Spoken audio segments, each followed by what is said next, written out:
Welcome, everyone, to this edition of Talented Universe. It is May the 9th, 2025, 7 p.m. on the East Coast and 4 p.m. on the West Coast.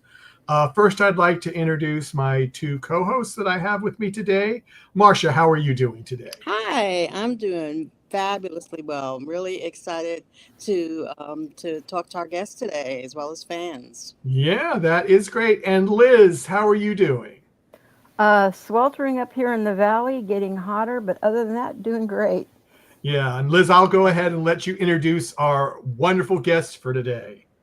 I am literally a little bit starstruck fandom, and I don't normally get that way, but I am so thrilled to be able to introduce Nick Ritacco, one of, as far as I'm concerned, the most outstanding of, now he's in Verticals, but he's also in a lot of other shows, namely Homeland, for one. And when I first saw you, I was telling you this a little bit, when I first saw you pop up, and I don't remember if it was in the Dharmman video I saw you first, which I'll ask you about later, or if it was I Got Married Without You, which might have been one of the first ones I saw you in. I looked at him like, this actor has a twin, because I know the person looks just like him. It's not the same person.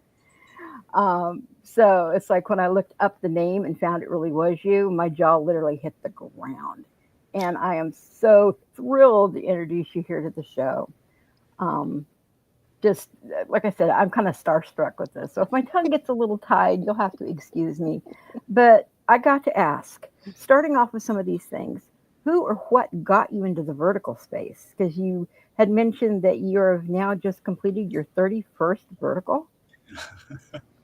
Well, first of all, thank you so much for having me and reaching out to let me participate in this conversation in this space. So much appreciative to all of you. So thank you so much. How did I get into verticals? My manager submitted me for a breakdown on one of the first verticals that was shooting here in the States, and I ended up going through the audition process, which back then was a little bit longer and arduous. Lots of, I think it's 2 or 3 rounds of tapes, and then in-person chemistry reads as well. This is back in 2023, in June, July of 2023, and I got lucky and booked my first vertical. So I ended up sort of snowballing that job into the space, I guess is the best way to describe that. And yeah, I haven't looked back since. I have a quick question, and I'm going to throw it back to Michael right after that, because there's normally a question that we ask everybody that comes on from the vertical space. But one quick question I wanted to ask you: what is an easier medium, do you think, to do, the verticals or the horizontals? Within the film work. I think easy and hard is sort of tough, because they really are different. They're different sports entirely. In the horizontal space, I guess the horizontal space. When you're working on a movie, on a feature, or when I was fortunate enough to work on the season of Homeland that shot in New York and Law and Order SVU, you're really taking your time. I mean, you spend most of the day in one scene, doing a couple pages, especially on something like Homeland that's like really long form storytelling, and they treat it sort of like a feature. So that's one thing. You can really get like sort of bottled down into that situation and those couple of pages. The verticals, what makes them easy, I would say, is that you can't get in your own way because you don't have time. So you sort of just have to lock in and throw down and move through the day. And so when everybody's on the same page there, I'm not going to say one is easier or more difficult, but they both have their positives. Because to my understanding, verticals are shot pretty much in a period of like 10 days, whereas you would take the same amount for a movie and it could be 3 months. 10 would be pushing it. I mean, I feel like it was 10 for, maybe I've had 10 for a couple of productions, but most of the time they sort of live in the 7 to 8 range now. And so, yeah, you're averaging around 15 pages a day. Yeah. And in the feature world, you're a third of that is a big day. So. A lot of dialogue and staging. Yes.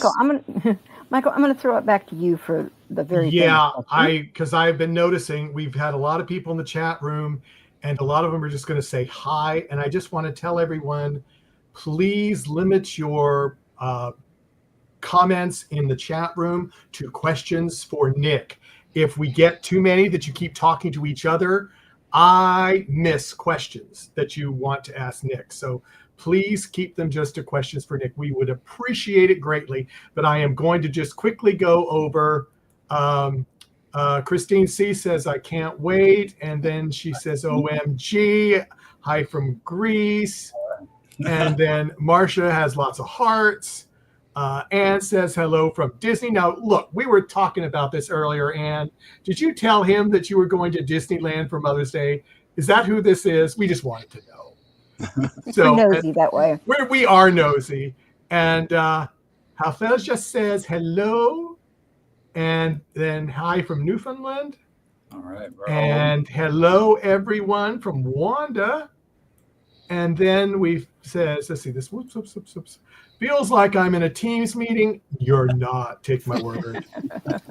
Edward says hello. And Stephanie says hi from Idaho. All right. And Marcia Haberman says hi, Nick. Hello. Hello from Ohio. And I think this is the farthest one so far. Hi from Brazil. I feel like I've had a lot of people reach out to me from Brazil. So I'm just floored that the vertical space has reached that far. So I mean, one day I've got to visit. I'd love to make my way to the Southern Hemisphere. So. Okay, here's what Renee does have a question. Hello, Nick. One thing I would like to ask is, do you have any meet and greets with any of your fans? So I will be attending Verticon in September, and I will have some meet and greets at the Verticon there. My day for that level of participation will be the Sunday, will be the last day of Verticon. Right now, that's the only meet and greet planned. I think we're all sort of feeling out sort of how that works convention-wise, or like having other meetings with fans and that sort of thing. So my first foray into the meet and greets will be in September at Verticon. So if you want to say hi, grab your ticket, and I'll see you in September. Now, Stephanie has a question this time. That's a lot of memorizing and stress. How do you maintain self-care in such a high-stress project? How do I maintain self-care? Well, I sort of have to lock everything out in the personal life. Not everything, but I develop a routine. I get up, I hit the gym, I go to set, I go home, I eat dinner, I go to bed, I get up, I go to the gym, I go to set, I go home, go to eat dinner, go to bed. So that's sort of I can sort of control that routine when I'm on set. So that's sort of my level of self-care, and I make sure that when I get home, I find somewhere else to put my brain, because we're so dialed in and so locked in to so many heightened situations, especially in the vertical space. I mean, it's life or death most of the time in the conversations that we're having with our characters. So it's nice to go home, hang out with my cat. I got my cat Korra. I live with my partner now, and I'll watch a TV show, something just to sort of decompress and get myself out of that headspace, so that then the next day we lock back in and get rolling again. Well, Anne just answered, and then after that, I'm going to let Marcia take over for a few questions. She says, he knows I was going to Disney, so that is who it is. So we've got that taken care of. The question is now settled. Okay, Marcia, there you go. Well, thank you. When I was reading about your background, one thing I saw is a long string of physical activity that you have. You're a trainer. You participate in almost every sport known to person and kind. Tell me a little bit about your involvement in sports.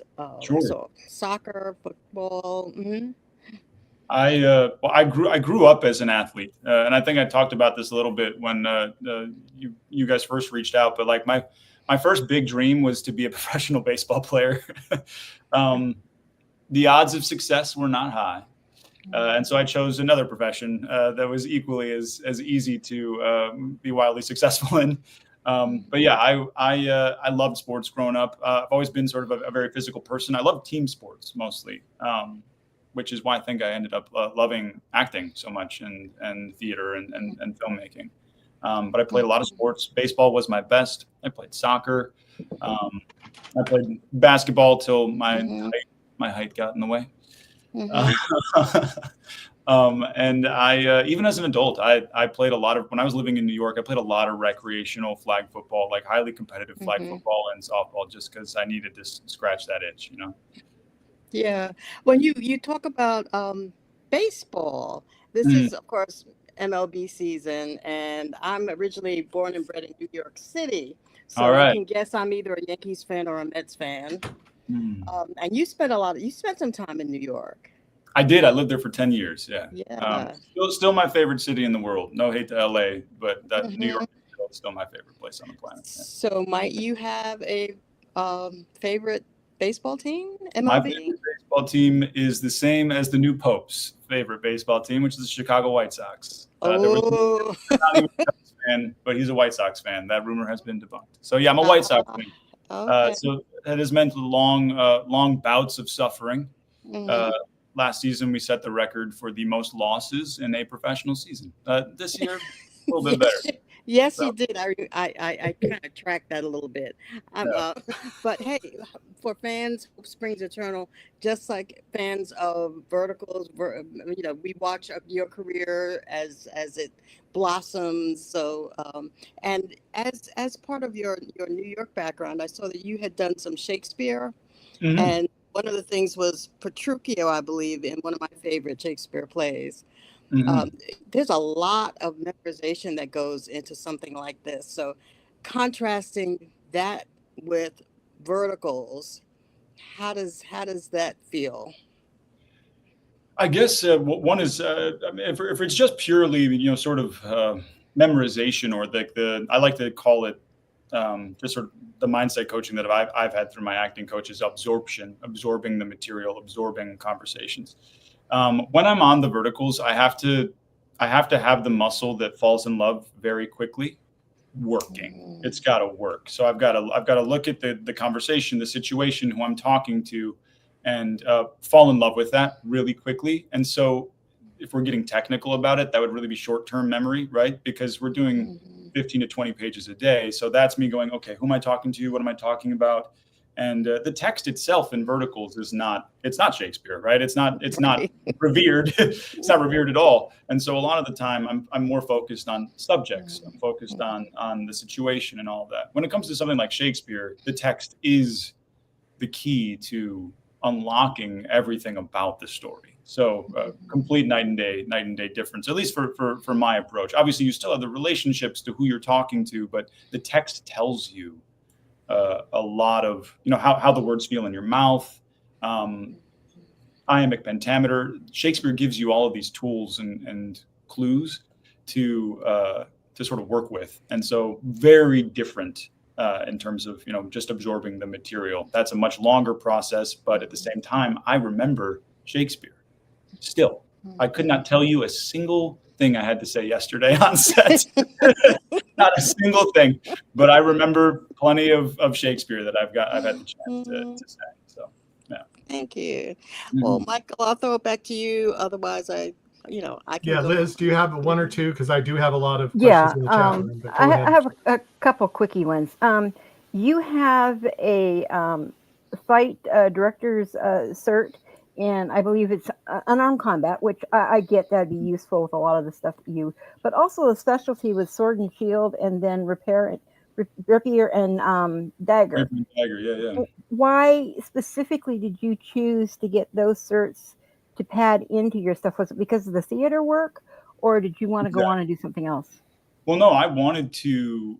When I first got out of school, my dream was Broadway. I wanted to be a theatrical. I wanted to be a theater actor. I wanted to be on Broadway. I sing a little bit, so that was my goal. And classical theater, having the background in sword and shield, rapier and dagger, I could do pretty much any Shakespeare play after having those tools under my belt. And it sort of just went with my education in that field. And the unarmed combat too is just a nice tool to have as an actor in general. Obviously, doing stuff in theater versus film is a little bit different, just kind of how you're hiding things. But I think it just tapped back into my physicality too. Like I loved, every Tuesday night going and picking up my sword and my shield and going to class. It was kind of nice. And I got to meet a lot of different people as well, which I think is sort of a theme of my life is I've got just a lot of different interests and different friend groups and people that I connect with, not just in the acting theater world, but in everything. Yeah. One thing that you mentioned is that you do have a love of music, which I already knew. Are we, by any chance, getting to be treated, seeing maybe some of that coming up in a vertical? Or, you're maybe performing, you're a rock star or something? I'm waiting for them to sort of dip into a musical vertical. They're not there yet. I'm not sure how. I'm not sure that they trust how well that would perform in terms of their numbers. But I know there's been a few here and there, but just for short snippets, not for a longer amount of time. So something that there is music in it, right? But if music is the foundation, I wonder how that would do. I'm curious. I mean, I think somebody should try. I'd love to. There's a lot of really full musical of that. That actually makes sense. Do a full musical that way. Yeah, why not? For pity's sake, we've had Star Wars musicals, and Star Trek musicals, so. And you don't have to worry. I mean, just with the advantages of the vertical space, you're mostly focused on faces and bodies, anyways. You don't have to worry about lavish sets or things like that. Just with how the medium translates. So I think somebody should dip into that. Yeah. On a personal note, I noticed that you were a gamer, and you're amongst gamers here. What is your favorite game? And please don't tell me it's Legend of Zelda, because I know you have history with that. No, it's not Legend of Zelda. No, we don't need. Oh gosh, when you asked me if there's something that you didn't want me to talk, like I shouldn't talk about, it's the Legend of Zelda fan fiction film that I made in college. We shouldn't talk about that. Oh, you did one too. Okay, yes. So did I. Oh gosh, I'm good at digging out embarrassing little details for people. Yeah. Yes, there are photos of me in a blonde wig and blue contacts on the internet if anybody wants to dig hard enough. I think she already found them. Found them? They've been found. It's been uncovered.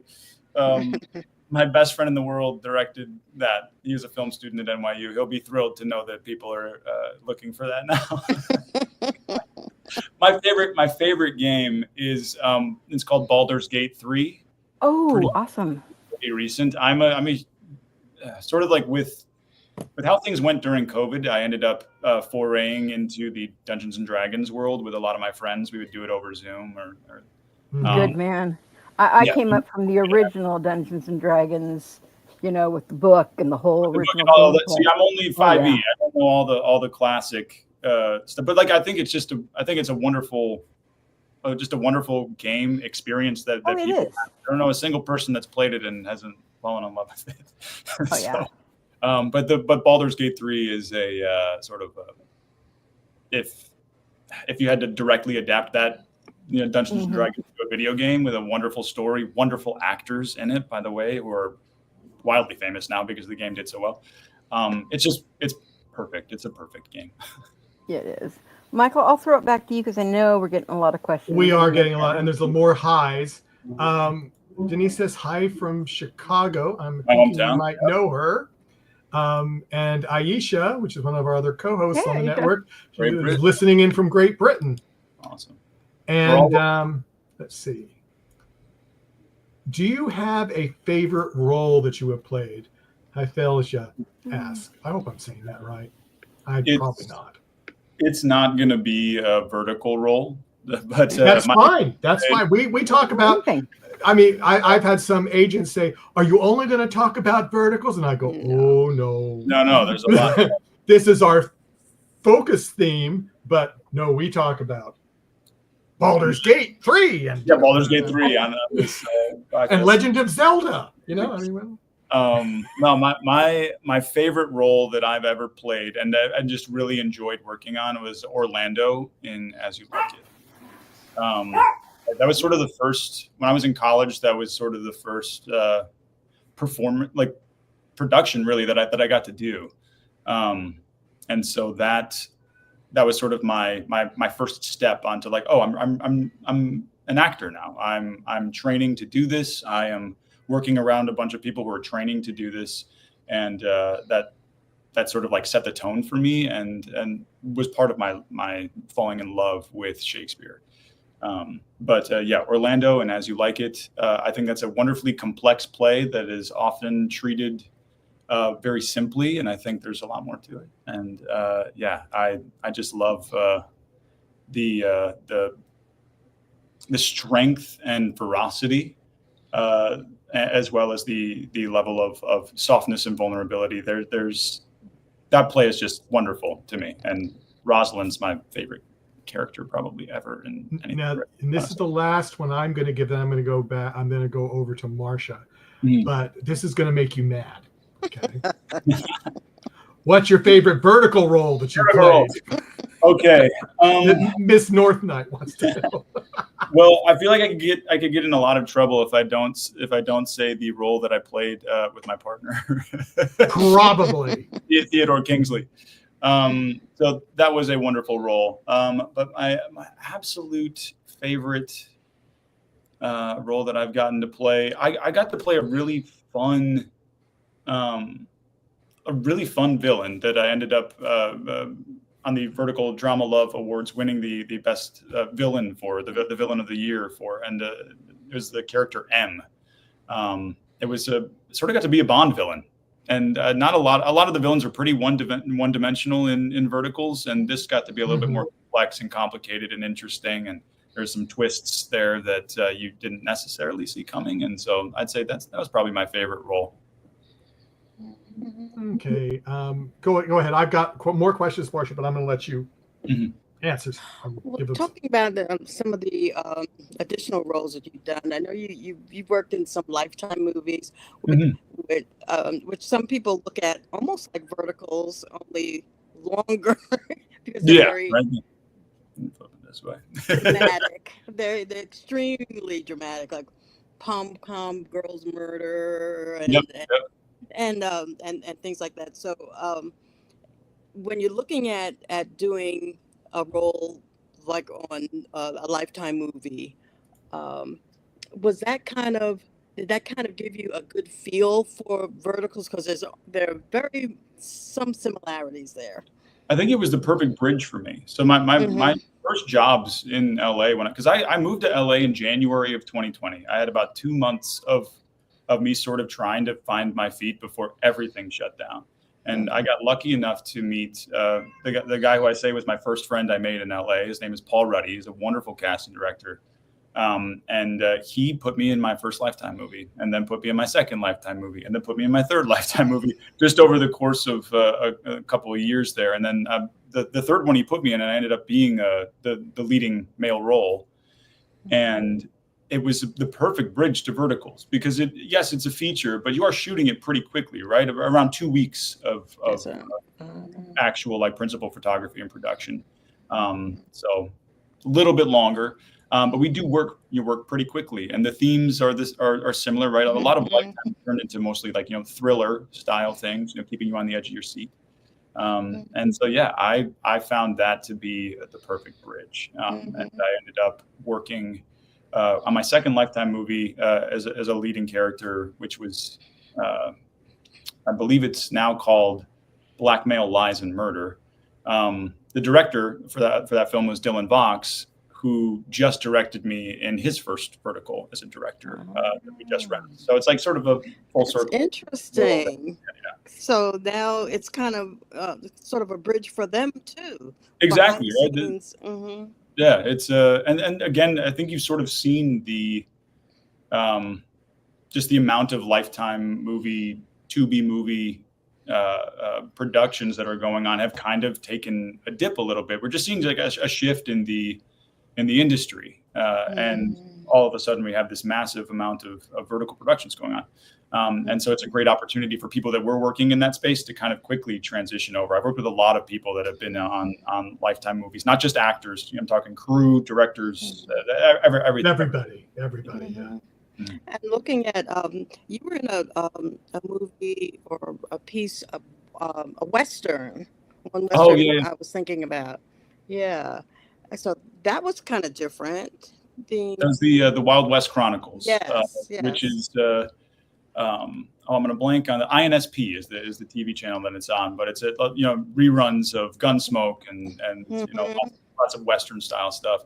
That was a lot of fun to do as well. That was one of the first jobs I think I got lucky enough to roll on. I think that was right at the beginning of 2023 when things were really opening up for me once I got here. But I made some great friends on that set, and I got to play the younger brother. I got to just grow a mustache. It's fun. I love the Western aesthetic. I would love to be in a Western. Marcia, if you haven't seen the picture, he's really cute in that. Yeah, I'm the little brother. Some of Yeah. that. Yeah, you're the little brother. I actually did the cute little. But I've recently gotten some headshots, so I'm hoping maybe there's maybe book a little bit of Western work. We'll see. I've got my cowboy in my back pocket. I'm ready. And I don't know why that makes me think of whistling, cowboys and whistling. But you also, did I read that you whistle? Is that one of your talents? I do list whistling as a talent of mine. Yeah, I can whistle really well if you need me to. I'm not like performance style whistling, but I've always listed that on my stuff. Just in case they need it. It hasn't gotten me anywhere, but just in case people were curious. Yeah. Maybe you can do a show, The Whistling Bandit or something.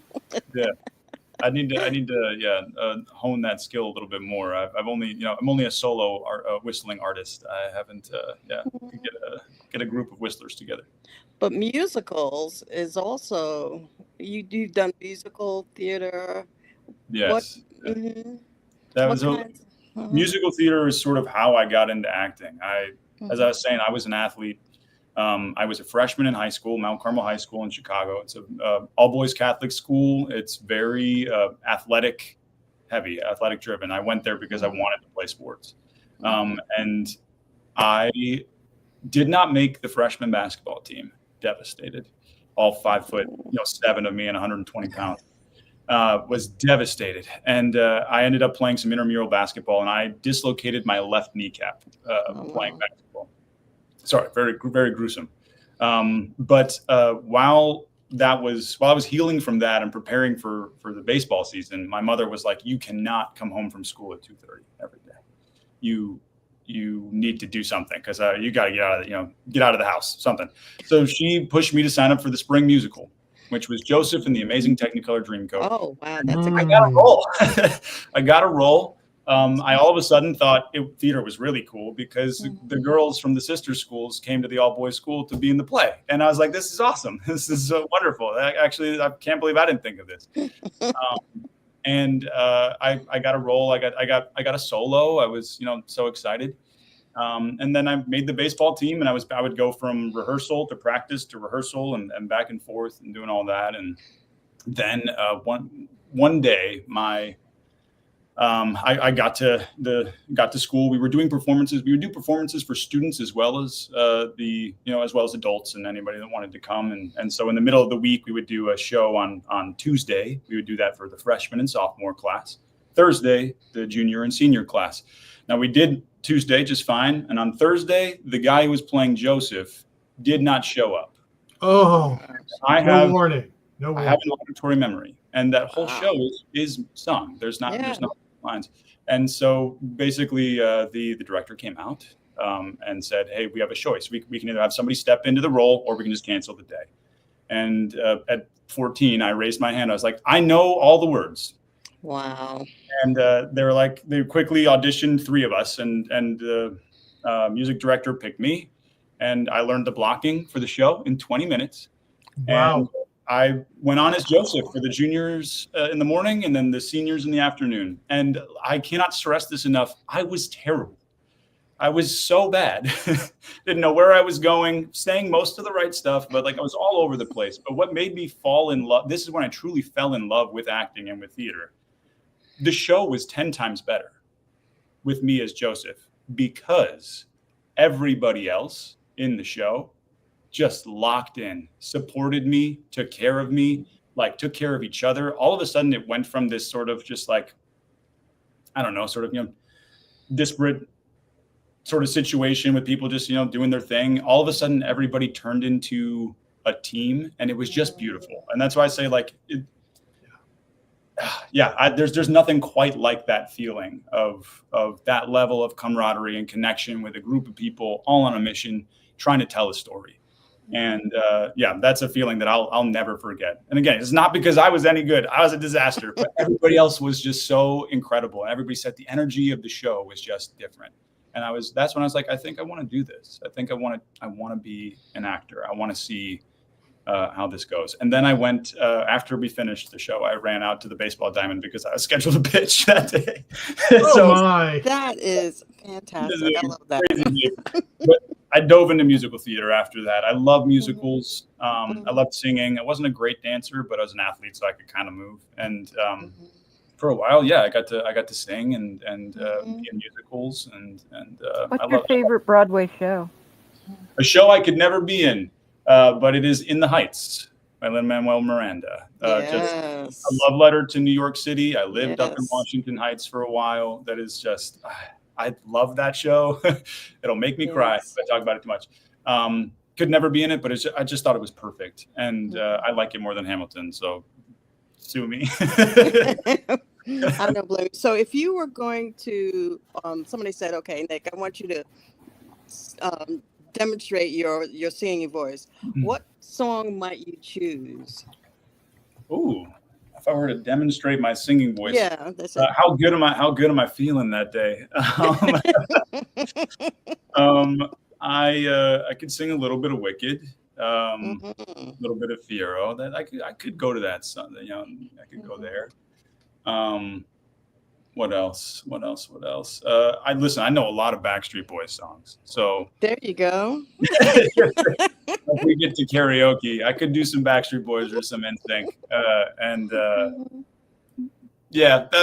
Maybe we'll lean that direction. So you're sort of a tenor in the tenor. Yes. I was a tenor. I was a baritone. I mean, there's some guys that can really get up there, but I had a great teacher. He has passed now, but in New York, as sort of the first teacher that took me under his wing there. His name was Ralph Affamato. He was a Juilliard grad, and he taught me voice. Because when I was in school, when I went to NYU, I was just in the acting program, just focused on theater. So I had to sort of find time to work on singing outside of the studio, and it was him. And so he taught me a lot. And I tell everybody who lives in New York, as I said, I grew up and was born there. It's sort of required you take at least one acting class. Everybody thinks so. And you actually went to the new school? I didn't attend the new school. No. I was in. So a director that I ended up working with immediately after school, she was working there. So I was in a show there. I was in okay, cool. Rehearsing that okay, Michael, I know I'm taking up a lot of time. Yeah, I've got to go. Sorry, I wanted to. I have. Well, this is kind of it starts out kind of like with a baseball reference, and then it goes other places.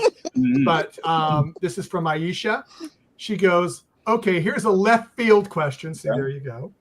Have you considered voice acting in anime films or series? So, I mean, I'm a huge anime fan. I've not tapped into the voice acting realm at all. I have a couple friends who are I have a couple of friends who are, I would say they're working in the space. A lot of anime adaptations, and dubs and that sort of thing.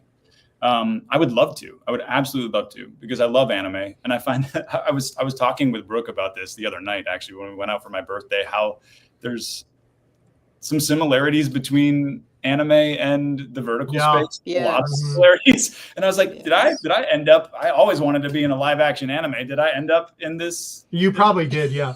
According to some people we've talked to, that's how they define verticals is anime.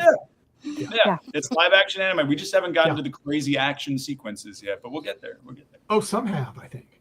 Maybe we're foraying. We're getting there. Yeah. Yes. And here's some more hellos. Hello from Switzerland. Hello from the Netherlands. And hello from Tennessee. Wow. And now I'm going to let Liz take over, because I know she wants to talk about anime. So there we go. Oh, Not necessarily. I do have an anime show that on Sunday mornings that we break down different animes, especially a lot of Ghibli right now that we're going through. But you're always invited to pop in or do whatever. But no, other than that, I did have a question for you. I had Mhm. mentioned earlier that one of my personal all-time favorite Dharmman shows that he did was A Guy Shames a Plus Size Girl. I don't know if you Mhm. remember that one or not in the I do. gym. Yeah. Um, and as always, Darman handled this with such absolute grace and everything. But as a personal trainer with your background, how did it resonate with you how that played out? Um, again, sort of taking into context that there is a story that we're specifically trying to tell when it comes to shooting anything with Dharmman.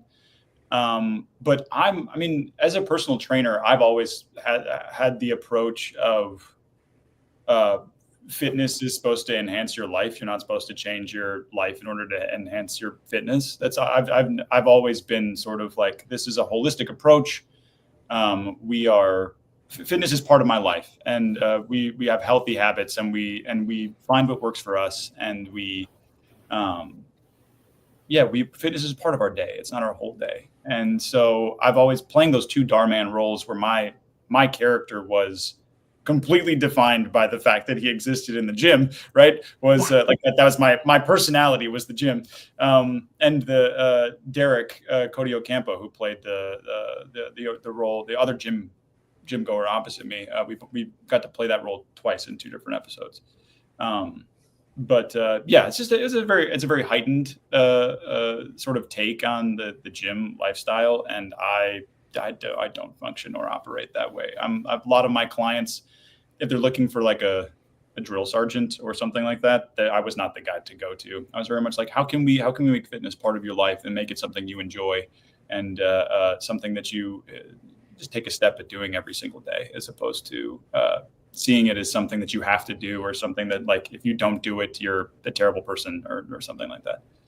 Yeah, which I think is probably the best approach because that encourages people to do it and keep doing it with their Keep doing lifestyle. it. Because my goal was always, I was like, great if you want to hire me as a trainer for the rest of your life, but you shouldn't need me.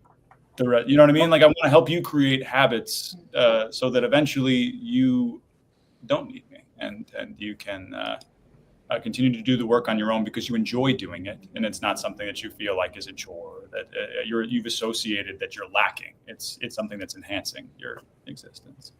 Exactly. And this question has mildly been answered and asked several times, but not specifically the way that I was looking at it.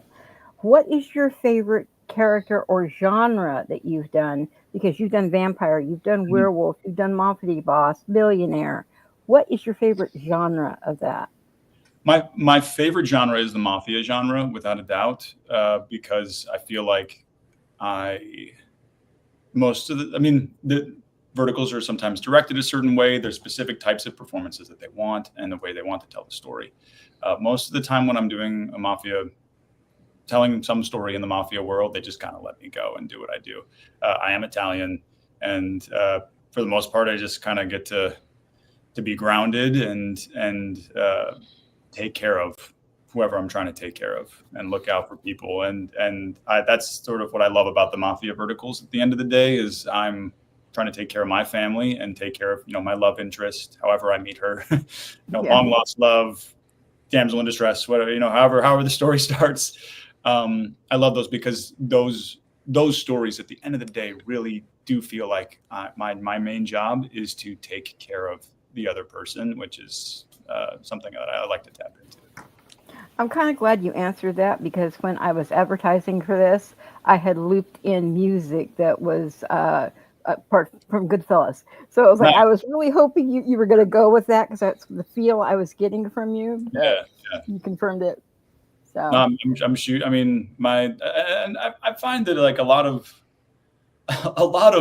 these CEOs in the vertical space could be easily yeah, conflated with mafia bosses, the way we just toss around money and we have armed guards at our disposal all the time.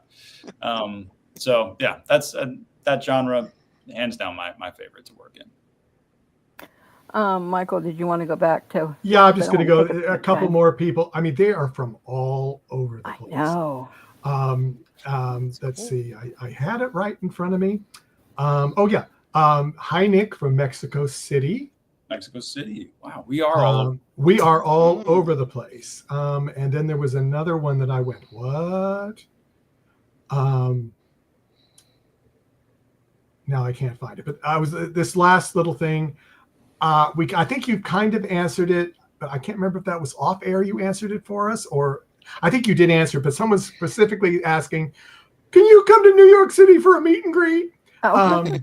But you know, Yeah, I would but I think love you to. have answered that. You'd love to, but it's Yeah, gotta be in the works. And exactly. I have traveled to New York for a couple of vertical productions, but right now, just with the way things are, and I really want to kind of see how September goes because I've no experience with the fans and meet and greets and that sort of thing. So like trust me, I want to get to the point at where I can engage more with, because again, as I've said a lot on social media to all of you who have reached out to me personally, and I try to respond to every single one of you personally. Without your passion for what it is that I do and you enjoying the stories and picking up what I'm putting down, I don't get to work. So like I want to figure out ways in order to engage, not just through social media or over the internet, but also in person. And I think we'll get there. Just right now, we're figuring that out. Yeah. And I'll throw Anna's back up again because the first part of it is it really you answering on Instagram? Yes, it's really me. And you just said yes, it is. Yeah. So I just wanted to make sure. My Instagram account, and if anybody else is messaging you from any other account, it is not me. I have a Facebook that I do not use, so it's there. That's why I've only got the Instagram up here and your web page. Yes. So, my which is scrolling down at the bottom, which is very good. So you can go and grab that, and there you go. And if you don't do that, just go to ndbmedia.net under the Talented Universe banner, and I've got all the links there for this show with his name and his bio and all of his links. So there you go. We're going to probably be wrapping it up in a few minutes, so I want to give one last question to Marcia and Liz. Okay.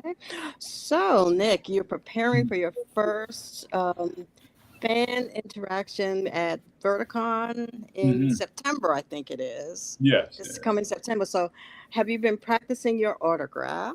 Let me tell you, I have, and it's not going well. So I got not a high level of consistency right now. So I got to figure that out. My autograph has had many different machinations over time, and none of it looks the same. So I got to figure that out.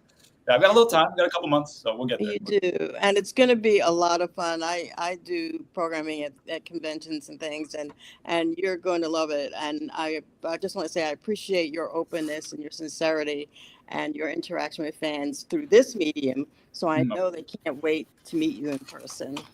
Thank you. I'm excited as well. I'm really excited. So. Liz? Yeah. Liz, yeah. Just one quick question I wanted to ask is, you cannot say your partner, but what is the one thing that you've taken or wished you had taken home from a set or a shoot? Any of them? TV, verticals, whatever. What is the one thing I wish I had taken home? Oh, this is a really good question. There was on one of my sets, I'm going to blank on which one it was exactly. It's probably good if you do blank out. But yeah, completely. Because then they'll check, So. Yeah, exactly. No, I have taken a few things home, and I'm trying to think of what I haven't. On this, so the second production that Brooke and I did get to do, called Love Always Finds Its Way, or also called I'm going to blank on Brother-in-Law. The two titles are getting me. But it's the second production that I did with Brooke. There was a whiskey glass that I got to have. Just answering, classic Anthony DiMaggio sitting in his Oh yeah, drinking his. I loved that whiskey tumbler, and if I could have found a way to take it home, I would have. I would have. okay. Thank you so much, and thank you for coming and being on here. This has been an absolute pleasure. So much for having me. Yeah, this is a lot of fun, and I really appreciate you giving a lot of us in this space this platform, and it's a new growing thing, and I hope it brings more eyes to you all as well, because you all were just absolutely wonderful to talk to. So I really appreciate it. Yeah. Well, Nick, we would love to have you back if you have an announcement, a new production you want to do. And also if you want to bring certain people that are living with you. I know, yeah. That may be the next step. Or another co-star in your next production that's coming out. We'd love to put you all on. And I'm sure that some of the fans are kind of like, because this network has done this for a long time. They've started on a radio network, and they used to have people call in, and people were always shocked that we let them on the air. and now when we went to video, they were in the chat room, and we've had so many people that have said, yeah, but we're going to throw this little comment up there. They're not going to post it. And we do, and then they're freaked, But I mean, we try to go to as many as we can, and that's what I was going to tell people. I try to get, if there's a lot in the chat room, which there were today, I try to get at least one question per person if I can. So just so you know, if I didn't get to all your questions, I'm sorry, but I tried to get as many as we could. And if one of your questions was something we were talking about, I think one of Edward's I threw up because we were talking about it and he asked the question, so I threw it up. So just so you know that you were there. But I'd like to thank everyone that came out. Absolutely. Thank you for coming. Thank you, Nick. Thank you all so much for joining us today and being so passionate about this. And if you didn't get any questions asked, shoot me a DM on Instagram. I'll try to answer them as quickly as I can. I'd normally get to everything. So yeah, and just so people know, on May 14th at 5 p.m. Eastern, we have Evan Gambardella, another actor from The Vertical and Other Spaces. On the 15th, Kirby Elwood, 12 p.m. Eastern, 9 a.m. Pacific. On the 19th of May, we have Chance McCoy at 12 noon, 9 a.m. Pacific. With him, yeah, that's right. Oh, so you know him, huh? I do, yeah. We not just worked on one, but it just got released on Real Short. Yeah. Oh, okay, yeah. And on the 22nd of May, we have Juliet Chevelle at 12 noon, 9 a.m. Pacific. And I'm working on 5 others too. So as soon as we get them coming on, we'll let you know. So on behalf of NDB Media and Talented Universe, take care, and we'll see you next time. Bye-bye.